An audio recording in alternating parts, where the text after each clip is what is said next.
아멘. 성령 강림 주일이죠. 우리가 잘 아는 것처럼 성령께서 오신 날은 예수님 부활 후에 50일째 되는 오순절이었습니다. 이 성령 강림으로 신약교회가 정식으로 이제 출범하게 됐고, 성령의 능력을 덧입은 이들이 그 땅끝까지 이르러 복음의 증인되는 그런 역사가 일어났습니다. 그러니까 저와 여러분이 이 자리에 앉아 있는 것 역시도 오순절 성령 강림, 하나님 성령 부어주심의 결과다, 이렇게 얘기를 할 수 있습니다. 따라서 성령 강림 주일은 사실 교회에게 굉장히 중요한 날입니다. 이날은 신약 교회 탄생이죠. 우리 한누리교회의 지교회로서의 생일은 11월 첫 주일, 11월 1일이지만 하나님 그리스도의 몸인 전체적인 교회의 탄생일은 바로 성령 강림 주일이다, 이렇게 얘기할 수 있습니다. 또 이때는 이제 세계 선교가 시작된 그런 날이다, 이렇게 얘기할 수 있죠. 또 이제 신자 개인으로 말하면 이날 이후로 성령께서 우리 각 사람 안에 내주하시는 은혜가 있게 됩니다. 그래서 우리가 거룩한 하나님 백성으로 세상에 살게 되고, 또 우리에게 위임하신 대로 세상 속에서 복음의 증인으로 살게 되는 은혜가 있는 겁니다. 오늘 성령 강림 주일을 맞아서 우리가 우리 안에 일하시는 성령의 역사에 얼마나 순종하는가, 또 주께서 기뻐하시는 열매들을 맺는가 돌아보면 좋겠습니다. 그런데 이제 오순절 성령 강림을 얘기를 하면 우리에게 이제 가장 먼저 떠오르는 구절이 오늘 교동문 마지막에 나오는 사도행전 1장 8절입니다. 오직 성령이 너에게 마시면 너희가 권능을 받고 예루살렘과 온 유대와 사마리아와 땅끝까지 이르러 내 증인이 되리라 하신 이 말씀이 제일 먼저 떠올라요. 왜냐하면 그 오순절에 성령이 강림하시기 전에 예수님이 약속으로 주신 말씀이기 때문이죠. 그리고 이제 이 말씀을 떠올리고 오순절 성령 강림 사건 자체를 처음 오셨을 때 그 장면을 떠올리면 항상 성령하면 권능, 능력이 먼저 생각이 납니다. 또 첫 성령 강림 때 있었던 것 같은 초자연적인 역사나 신비한 그 은사 같은 것들을 연상하게 됩니다. 물론 성령은 당연히 능력이 있으시죠. 삼위일체 하나님 가운데 한 분이시기 때문에 그렇죠. 그래서 성령의 능력은 무한하십니다. 또 우리가 생각하는 자연의 법칙을 뛰어넘어서 얼마든지 초월적인 그런 일들을 이적을 우리 가운데 행하실 수도 있습니다. 그런데 성령이 우리 가운데 일하시는 것이 늘 초자연적인 방법일까 생각해 보면 그렇지 않습니다. 사실 우리에게 일어난 기적 가운데 가장 놀라운 기적이라는 것은 내가 예수를 믿고 생명 얻은 것입니다. 중생이야말로 기적 가운데 기적이다라고 할 수 있어요. 죄와 사탄에 노예되어서 영원한 죽음을 맞을 수밖에 없었던 우리가 예수 그리스도를 구주로 영접하고 새 생명을 얻은 것, 이것이야말로 가장 놀라운 이적이죠. 또 생각해 보면 우리가 성령을 받아서 복음의 증인이 된다 그러는데, 성령의 능력으로 복음의 증인이 된다고 해서 베드로나 사도들이 했던 것처럼 한 번에 3,000명, 5,000명씩 회개하는 역사가 우리를 통해 나타나는 것이 아니에요. 물론 그런 일들을 행하시는 분들도 있죠. 그런데 늘상 그렇진 않죠. 오히려 사도 바울이 일반적으로 경험한 것처럼 복음을 거스리고 거역하는 사람들, 대적들이 있어도 인내하면서 묵묵하게 복음의 씨앗을 뿌리는 전도자의 삶을 사는 것, 그것이야말로 성령의 능력이다, 이렇게 얘기할 수 있습니다. 또 이제 은사의 경우도 마찬가지입니다. 우리가 이미 잘 알지만 성령이 우리에게 주시는 은사는 초자연적이고 신비한 것만 있는 것이 아니죠. 물론 이제 고린도전서 12장을 보면 방언이나 예언이나 병고침이나 이런 이적적인 은사들이 주로 나타납니다. 근데 거기에도 지혜의 말씀, 지식의 말씀 같은 것이 나와요. 또 로마서 12장에 나오는 은사 목록을 보면 거기에 나온 은사 목록은 다 일상적이고 평범한 겁니다. 섬김이나 구제나 위로나 또 가르치는 일이나 이런 것들이에요. 이건 무슨 특별한 어떤 특출해 보이는 비상한 능력이 아니라 우리가 일상적으로 보는 것들입니다. 비이적적인 은사들이라고 말할 수 있습니다. 따라서 우리가 성령의 능력 혹은 성령의 은사를 생각할 때 가장 먼저 버려야 할 편견은 뭐냐면 성령이 늘 요란하게 혹은 단번에 이목을 집중시키는 방법으로 때로는 우리를 압도하는 방식으로 일하시지는 않는다는 거예요. 오히려 대부분의 경우 성령은 자기를 과시하거나 자랑하지 않고 조용히 역사하셔요.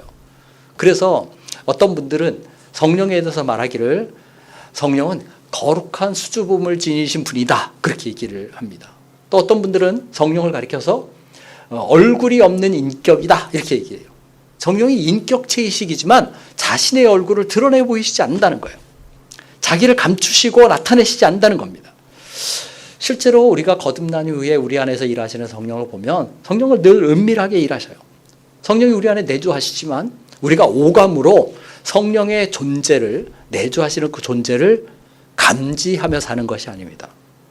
간혹 특별할 때 우리가 그 임재를 느끼기도 하지만 대체로 우리는 성령이 우리 안에 거하시는 것 자체를 별로 이렇게 그 감각으로 느끼지 못하고 살아요.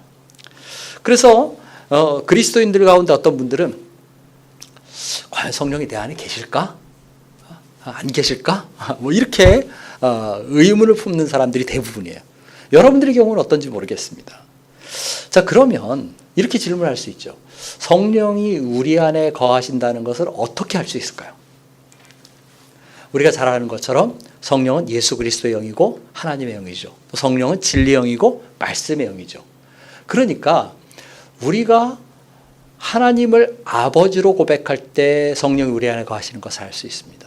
또 우리가 예수 그리스도를 구주로 믿는 그 사실 자체가 성령이 우리 안에 거하시는 것을 확증하는 것입니다. 이 성경 말씀이 생명의 말씀이고 구원의 진리라는 것을 우리가 믿고 고백하면 바로 그 사실 자체가 성령이 우리 안에 거하시는 것을 보여주는 거예요. 실제로 고린도전서 12장 3절에서 이렇게 얘기합니다. 성령으로 아니하고는 누구든지 예수를 주시라 할 수 없느니라. 내가 예수님을 주로 고백하면 성령이 우리 안에 있는 겁니다. 로마서 8장 14절 15절에서는 성령을 가리켜서 우리를 양자되게 하는 하나님의 아들 되게 하는 영이다 이렇게 얘기해요.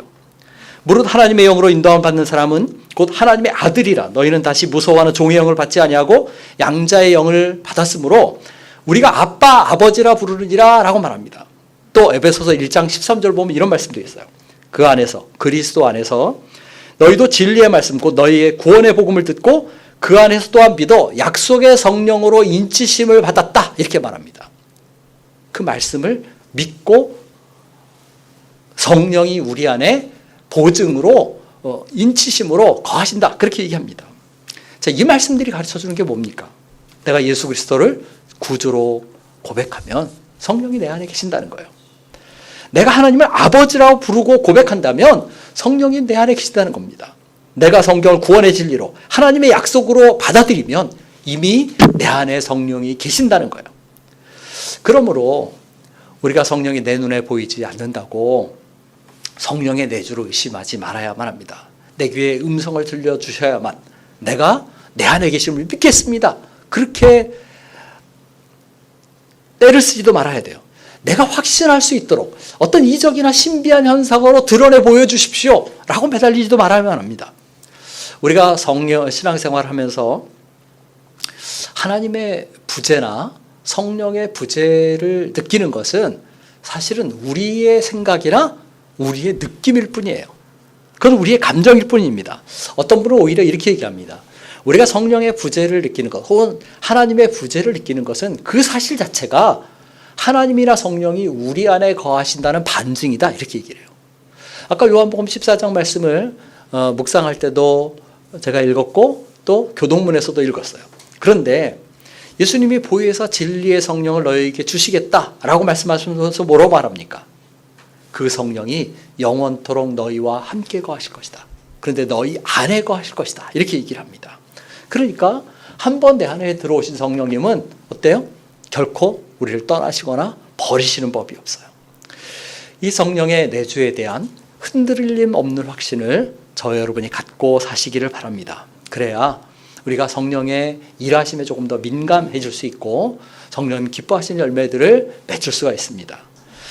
자, 우리가 믿고 예수 그리스도를 주로 고백하는 그때 성령이 우리 안에 거하신다 그랬어요. 그러면 우리 안에 거하시는 성령이 우리 가운데 행하시는 일이 뭐겠습니까?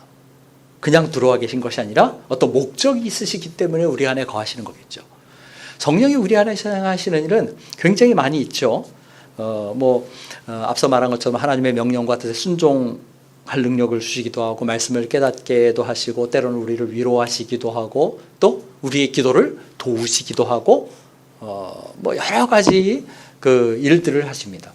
그 가운데 가장 중요한, 중생 이후에 성령이 우리 가운데 행하시는 가장 중요한 역사가 뭐냐면 성화입니다. 예수 그리스도의 거룩하신 성품을 닮아가게 하는 것, 이것이 구원의 한 단계죠.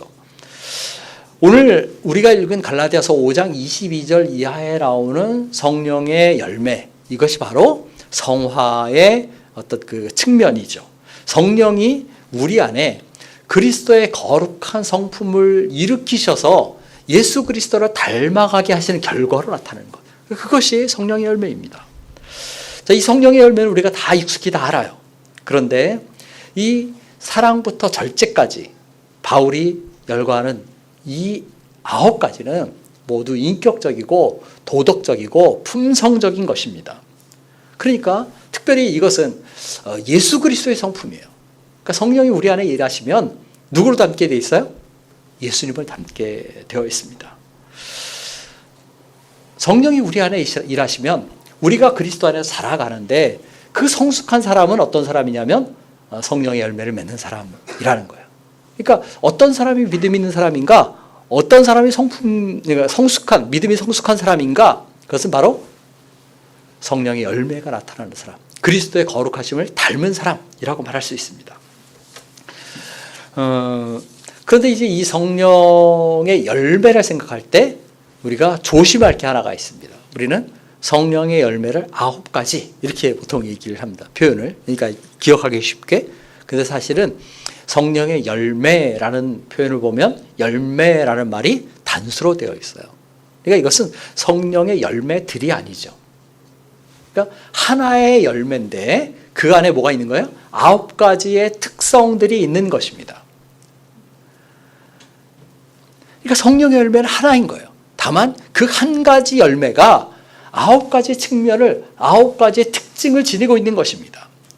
이게 왜 중요하냐면 성령이 우리 안에 일하시면 어떤 측면이 완전히 결핍되는 그런 일은 없다는 거예요. 그러니까 나는 절제는 전혀 없어, 사랑은 있는데, 그런 일은 없다는 것이죠.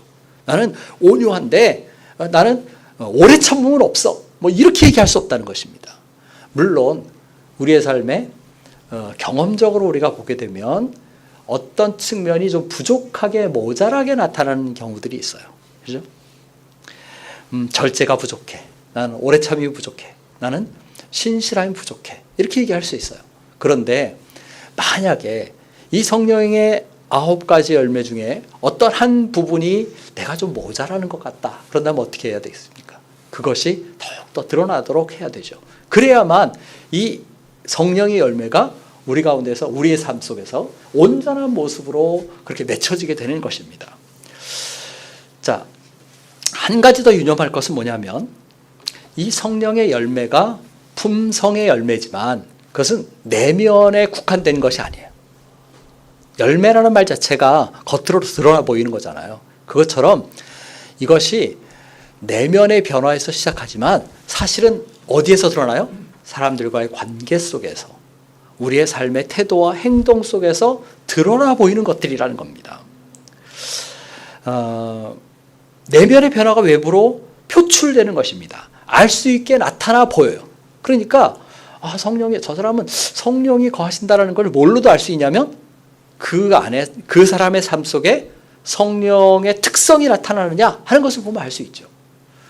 자, 성령의 열매가 관계적이다 그랬어요. 한번 생각해 보세요. 사랑은 어떻습니까? 사랑은 대상이 있어야 되죠. 사랑은 상호 교감이죠. 사랑을 주고받죠. 물론 어떤 사람은 자기 혼자 하는 사랑도 있어요.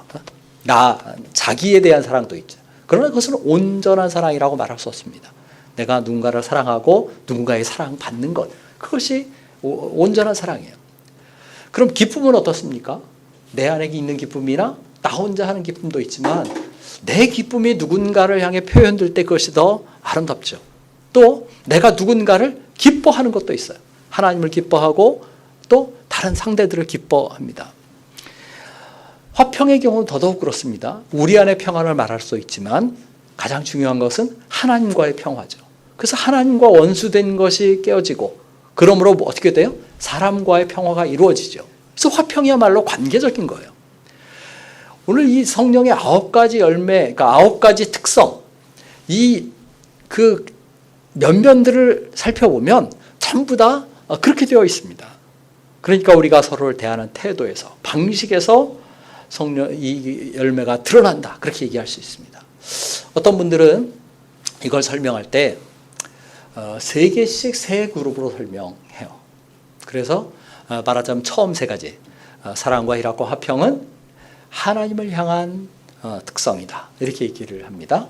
그 다음에 두 번째 3가지, 오래 참음과 자비와 양선은 타인을 향한 것이다. 다른 사람을 향해 나타나는 특성이다. 또 마지막에 충성과 온유와 절제는 자신을 향한 특성이다. 이렇게 설명합니다. 제가 예전에 우리 갈라디아서 공부를 할 때, 수련회 때도 그렇게 설명을 했어요. 그런데 이 말을 오해하지는 말아야만 합니다. 이것은 주로 그렇다는 것이고 우리가 기억할 수 있도록 분류하는 것이죠. 그런데 사랑과 희락과 화평은 하나님을 향해서만 나타난다. 이렇게 생각하면 안 되죠. 그죠? 충성과 온유와 절제는 나 자신만을 향해서 다 나타난다. 그렇게 말할 수 없습니다. 오히려 하나님을 향해, 타인을 향해, 우리를 향해 이렇게 말하는 것을 보면 이 열매들은 뭐예요? 우리의 삶의 모든 측면에서 나타나야 하는 것입니다. 삶의 모든 관계 속에서 모든 부분에서 나타나야 하는 겁니다. 이게 이상적이고 바람직한 것이죠. 저는 오늘 성령 인주를 맞아서 우리에게 있는 성령의 열매를 한번 돌아봤으면 좋겠어요. 정말 우리의 삶의 모든 관계 속에서 이 성령의 9가지 특성이 그리스도의 거룩하신 성품들이 골고루 드러나는가, 온전한 모습으로 날마다 그리스도를 닮아가는 저와 여러분 되시기를 간절히 바랍니다. 자, 그런데 중요한 것은 사실은 성령의 열매를 어떻게 분류하느냐 하는 것보다 이 성령의 열매의 9가지 특성이 사랑으로 시작한다 하는 것이 더 중요해요. 이 말은 뭐냐면 성령의 열매의 시작이 사랑이고 그 사랑에서 모든 특성이 나온다는 것입니다. 자, 생각해 보세요. 사랑이 있으면 기쁨이 있게 되어 있습니다. 사랑하는 사람도 기쁘고 사랑을 받는 사람도 기뻐요. 그죠? 또 사랑이 있으면 평화가 있습니다. 왜냐하면 서로를 용납하고 또 용서하고 화해하기 때문에 그렇죠. 그래서 두 사람 가운데 화평이 이루어집니다. 또 사랑이 있으면 오래 참음이 있습니다. 사랑하면 참고 기다리게 돼 있어요. 하나님을 향해서도 그렇고 사람을 향해서도 그렇습니다. 사랑하는 마음이 있으면 친절을 베풀고 관대할 수 있어요. 또 선행이나 자선을 베품도 사랑에서 나옵니다. 충성 역시 사랑과 밀접한 관계가 있다고 말할 수 있습니다. 충성은 신실함이죠. 그런데 사랑은 충성을 확고하게 합니다. 사랑이 없는 충성은 그것은 가식이거나 때로는 의무에 불과한 것이죠. 진실한 것이 되지 못합니다. 그래서 참된 신실함을 어디에 근거하냐면 사랑에 근거한다 이렇게 얘기할 수 있어요. 온화함이나 유순함을 의미하는 온유는 그 밑바탕에 당연히 사랑이 있습니다. 그런데 이렇게 쭉 가다가 절제의 이름을 우리가 좀 글쎄 절제는 어떻게 사랑에서 나올까 이렇게 생각하기 쉬워요. 그런데 가만히 생각해 보면 절제도 역시 사랑에서 나옵니다. 우리가 하나님을 사랑하기 또 우리 자신을 사랑하기 이웃을 사랑하기에 절제하게 됩니다. 그렇죠? 우리에게 있는 욕망이나 욕심을 과도하게 발휘하지 않아요. 또 우리의 자유를 남용하지도 않습니다. 그것이 사랑이 있는 사람의 특성입니다. 하나님을 사랑하기 때문에 이웃을 사랑하기 때문에 죄와 욕망에 탐닉하는 것이 아니라 하나님의 뜻대로 정돈된 삶을 살게 되어 있는 겁니다. 이렇게 곰곰이 생각해 보면 사랑은 성령의 열매를 아우르는 포괄적인 특성이에요. 사랑이 핵심이고 사랑이 뿌리다는 겁니다. 그래서 성령의 사람은 어떤 사람이다? 사랑의 사람이다. 이렇게 얘기할 수 있습니다. 이것은 성경 전체의 가르침을 생각해 보면 당연한 귀결이에요. 요한일서 4장에서 사도 바울이 거듭하는 얘기가 뭡니까? 하나님은 사랑이시다 그랬어요. 그죠? 성령님은 하나님이시죠. 그러므로 성령은 사랑의 영이십니다. 그러니까 성령이 충만한 사람은 어떤 사람이에요? 사랑의 사람이라고 말할 수 있어요.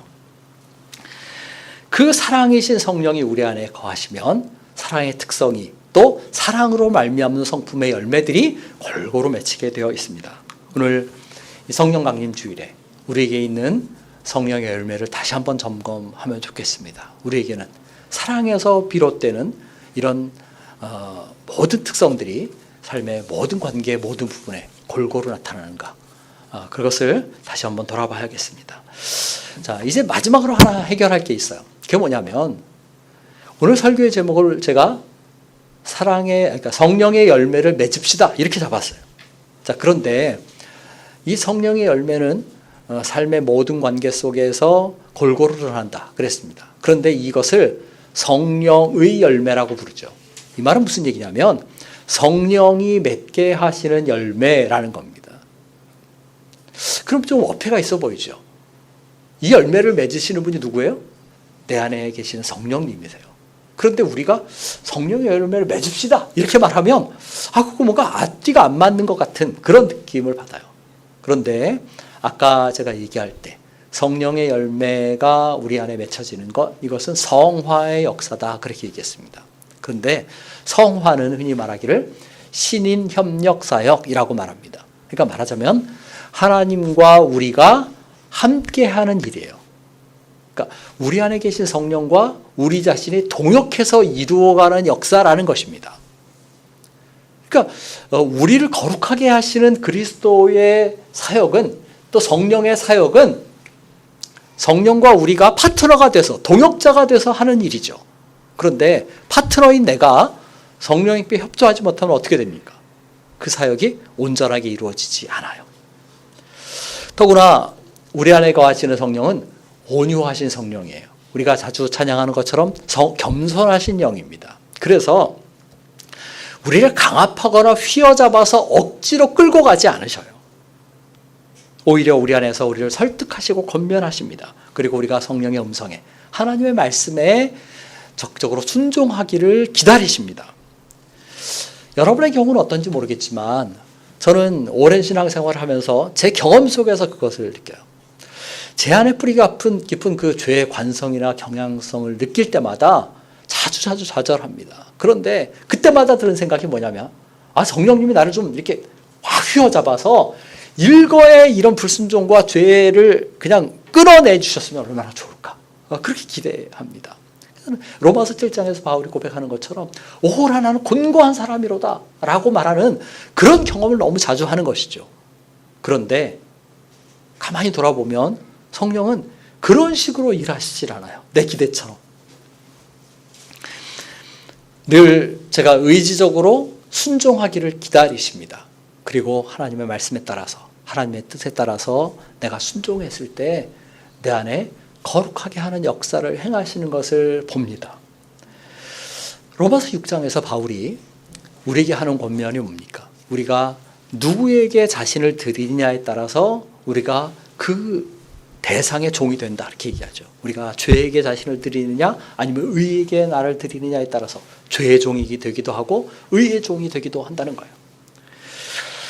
그러므로 죄에서 이미 원론적으로 해방된 너희는 의에게 너희 자신을 드려 거룩함의 열매를 맺으라 라고 권면합니다. 이 성령의 열매도 마찬가지입니다.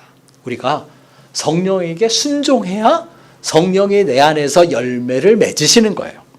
나는 가만히 있는데 성령이 알아서 열매를 맺는다, 그런 법은 없습니다. 아니 내가 옛사람의 성품을 따라서 그렇게 사는데도 성령은 저절로 열매를 맺게 하신다, 그런 법은 없어요. 오늘 본문인 갈라디아서 5장 24절을 보세요. 뭐라고 말합니까? 그리스도 예수의 사람들은 육체와 함께 그 정욕과 탐심을 십자가에 못 박았느니라 라고 말합니다. 여기 그 육체와 함께 할 때 육체는 이 바디가 아닙니다. 몸이 아닙니다. 이 육체라는 말은 그 부패한 인간의 어떤 죄성, 속성을 가리키는 말이에요. 그런데 그리스도 예수의 사람들은 뭐예요? 그 죄의 부패성, 죄의 속성과 함께 우리의 정욕과 탐심을 십자가에 못 박았다는 거예요. 자, 그럼 보세요. 저와 여러분이 우리 육체가 또 죄된 속성이 정욕과 탐심이 십자가에 못 박혔으면 우리에게 정욕이나 탐심이나 죄가 없습니까? 그렇지 않죠. 성경은 근데 그렇다고 말합니다. 이건 무슨 말입니까? 예수 그리스도를 믿는 즉시 우리에게서 죄와 탐심이 다 사라졌다, 그 얘기를 하는 게 아니에요. 여기서 우리 육체와 죄와 정욕이 십자가에 못 박혔다 하는 얘기는 원론적인 얘기고, 또 이것은 우리가 이제는 더 이상 그것을 얽매여서 노예 생활을 하지 않아도 된다는 거예요. 그러니까 의지적으로 그 죄와 정욕을 물리칠 수 있게 된 것이죠. 우리가 예수님을 믿었어도 또 새 사람이 됐어도 우리는 여전히 죄와 욕심에 이끌리는 삶을 삽니다.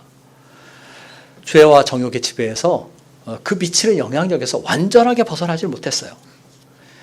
그리스도와 함께 우리의 옛사람이 십자가에서 죽어 치명타를 입었지만 그 경향성이나 관성은 아직도 살아있는 거예요. 그래서 뭐 해야 돼요?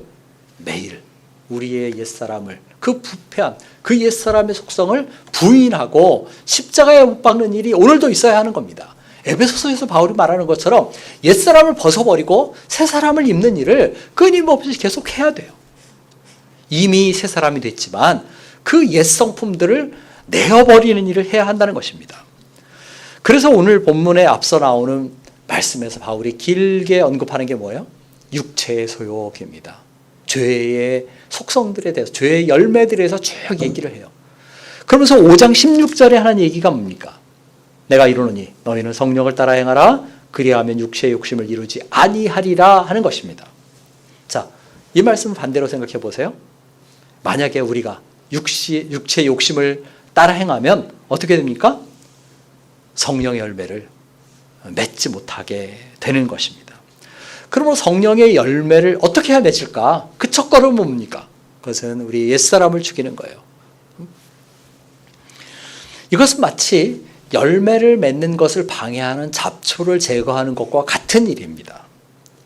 그런데 성령의 열매를 맺으려면 옛사람의 성향과 특성을 부인하는 데 그치지 않고 조금 더 적극적으로 성령께 순종해야 되죠. 그래서 5장 16절 이하에서 바울이 거듭하는 얘기가 뭐냐면 첫 번째 5절 16절에 너희는 성령을 따라 행하라 라고 말합니다. 18절에 너희가 성령의 인도하심을 받아 살라 라고 말합니다. 또 25절에는 성령으로 행하라 이렇게 얘기해요. 이것은 동일한 논점이지만 약간씩 뉘앙스가 다릅니다. 5장 16절에서 성령을 따라 행하라 라는 말은 성령 안에서 걸어가라 혹은 성령에 힘입어서 걸어가라 이런 말입니다. 성령의 인도함을 받는 것은 성령의 이끌리심을 따라가는 것이에요. 마지막 5장 25절에서 말하는 성령으로 행한다 하는 이 말은 성령과 보조를 맞춰서 걸어가는 거예요. 그러니까 이 세 구절을 좀 다르게 표현하면, 알기 쉽게 표현하면 이렇게 얘기할 수 있어요. 성령 안에서 걸어가고 또 성령을 따라 걸어가고 그 다음에 성령과 함께 걸어가야 한다 하는 것입니다. 그래야만 우리가 성령의 열매를 맺을 수 있다 하는 거예요. 자, 그럼 중요한 질문이 하나 남았어요. 그게 뭐냐면 어떻게 해야 우리가 성령 안에서 걷고 또 성령을 따라 걷고 성령과 함께 걸을 수 있겠냐 하는 겁니다. 그 대답은 어디에 있어요? 성령이 말씀과 함께 일하신다 하는 데 있습니다. 진리의 영인 성령은 말씀을 통해 일하고 말씀과 함께 일하셔요. 말씀이 없이 역사하는 법이 없습니다. 성령은 우리를 모든 진리 가운데로 인도하실 뿐만 아니라 또 말씀을 깨닫게 하실 뿐만 아니라 그 그리스도의 말씀이, 하나님의 말씀이 우리 안에 열매 맺게 하시고 삶 속에서 드러나게, 그 순종되게끔 하십니다. 더구나 하나님의 말씀, 하나님의 뜻, 또 성령이 우리에게 원하시는 바를 깨닫게 하시죠. 그러므로 우리가 성령 안에서 성령을 따라 성령과 함께 행하려면 어떻게 해야 돼요? 하나님 말씀을 늘 주목해서 들어야만 합니다. 또 열심히 말씀을 배워야 돼요. 그 말씀을 묵상하고 그 말씀을 순종해야만 합니다. 그래야만 우리 가운데 그리스도의 거룩한 성품이 점점 확연하게 드러나게 됩니다. 오늘 성령 강림 주일을 맞았는데 우리 한누리 가족들 안에 이 진리 되신 말씀이 성령의 깨닫게 하심으로 풍성히 거하고 그로 말미암아 성령의 열매가 확연하게 나타나게 되기를 간절히 바랍니다. 말씀을 통해 역사하시는 성령의 은혜로 우리가 그리스도의 장성한 분량에 이르기까지 날마다 자라가야 할 것입니다. 찬양하겠습니다. 187장입니다.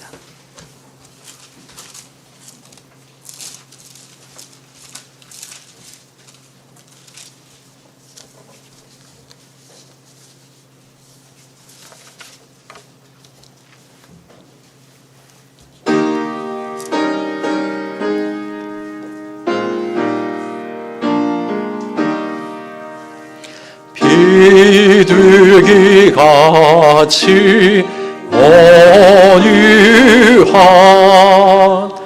이레의 성령 오셔서 거친 마음을 만지사 위로와 평화 주소서. 진리의 빛을 비추사 주의 길 바로 걸으며 주님을 옆에 모시고 경건히 살게 하소서. 주님과 동행하면서 거룩한 길로 행하며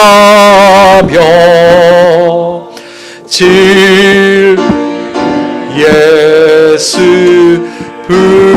붙잡고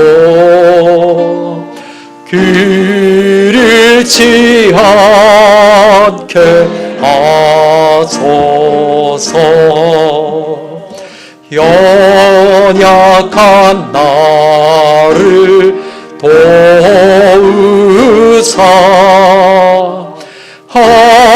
하나님 나라 이르러 주님의 품에 안기 영원한 안식 주소서.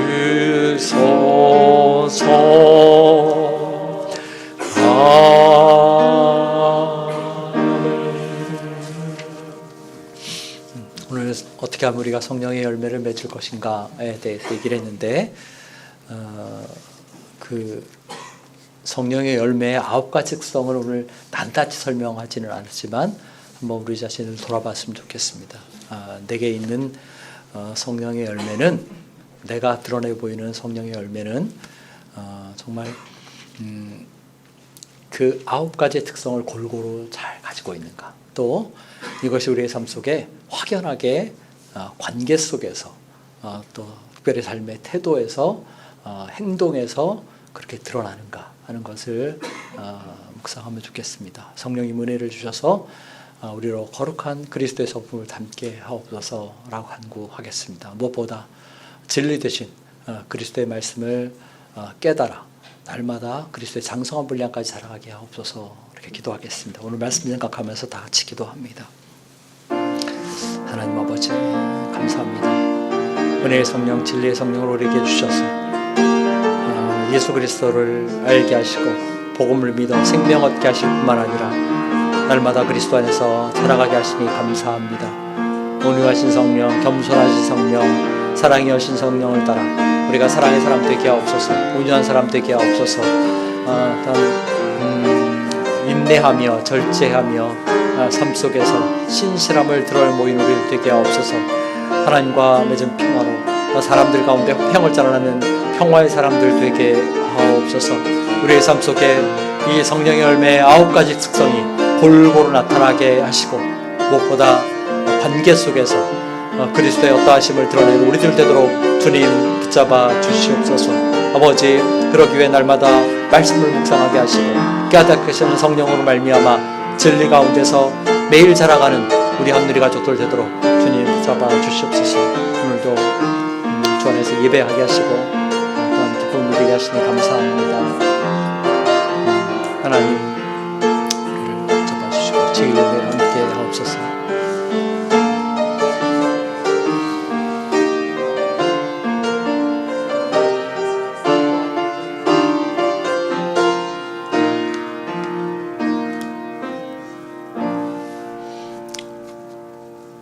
우리로 복음을 믿게 하시고 거듭나게 하시며 우리 안에 거하셔서 거룩한 역사를 이루어 가시는 성령님의 놀라우신 일을 감사합니다. 참으로 우리의 삶 속에 성령의 열매의 9가지 특성들이 골고루 나타나게 하시고 무엇보다 관계 속에서 삶의 태도와 행동 속에서 그 그리스도의 거룩하신 품성을 드러내며 사는 우리 한누리 가족들 되게 하시기를 기도합니다. 아버지 하나님, 진리 되신 그 그리스도의 말씀을 날마다 묵상하게 하옵소서. 예수 그리스도의 장성한 분량까지 우리가 매일 자라가게 하옵소서.